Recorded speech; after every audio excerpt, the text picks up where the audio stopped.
Meet John and Fatima. They are aid workers like you, who have just started working for a humanitarian organization.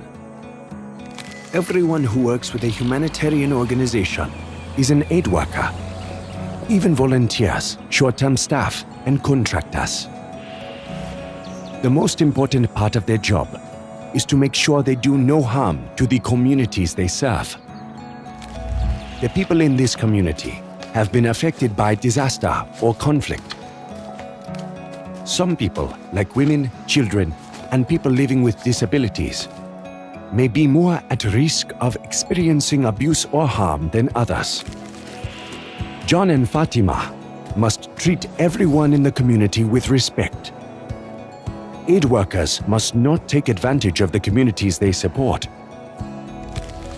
If they do, they will harm individuals. They may destroy the relationship with the community, and they may lose their jobs. So what are some things John and Fatima should be aware of? Aid workers like John and Fatima are in positions of power. As a program officer from a different part of the country, John holds power because of his age, wealth, expertise, position, and gender. As a community mobilizer from the local community, Fatima also has power. The community sees her leading activities, working closely with other aid workers, and sharing information about resources and services. Whether true or not, community members believe that aid workers control access to resources and services. In contrast, community members often have little control over access to those things. Because of this, people may feel they cannot say no to anything John and Fatima ask of them. They might be afraid that if they say no, they or their families will not receive aid.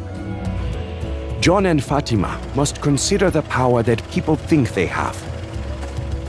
They must never abuse their power. Aid workers can abuse their power in many ways. One of the most harmful ways is through sexual exploitation and abuse.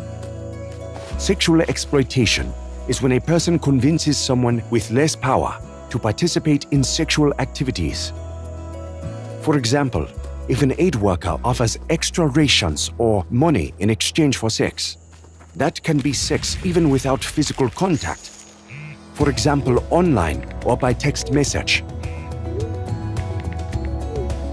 Sexual abuse happens when a person forces someone with less power to participate in sexual activities against their will. For example, if an aid worker forces someone to kiss them or participate in sexual activities with them. To help guide aid workers like you, John, and Fatima, and keep vulnerable communities safe, there are a few important principles that all aid workers must follow. Aid workers must always treat the community with respect, both during and outside working hours. Sexual exploitation and abuse threatens the dignity of people that aid workers are supposed to assist and protect.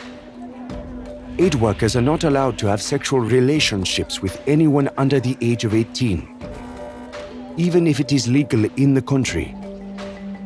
Not knowing the person's age is not a valid excuse. Aid workers are not allowed to pay for sex. They also cannot exchange employment, goods, or services for sex, or even suggest it. Aid workers are not allowed to have sexual relations with anyone receiving assistance, even if that person is willing. If any of these principles are broken, humanitarian workers can be disciplined and even lose their job. In many countries, they may also face criminal prosecution. What happens if John or Fatima or anyone in the community sees or suspects any sexual exploitation or abuse by another aid worker? They must report any possible or actual exploitation or abuse they have seen or heard about. They should never investigate it themselves. It is someone else's job to find out what really happened. If aid workers like John and Fatima are scared to report, they can report it anonymously through their organization's Sexual Exploitation and Abuse focal point or reporting mechanism. To keep that information confidential, they should not discuss it with anyone else.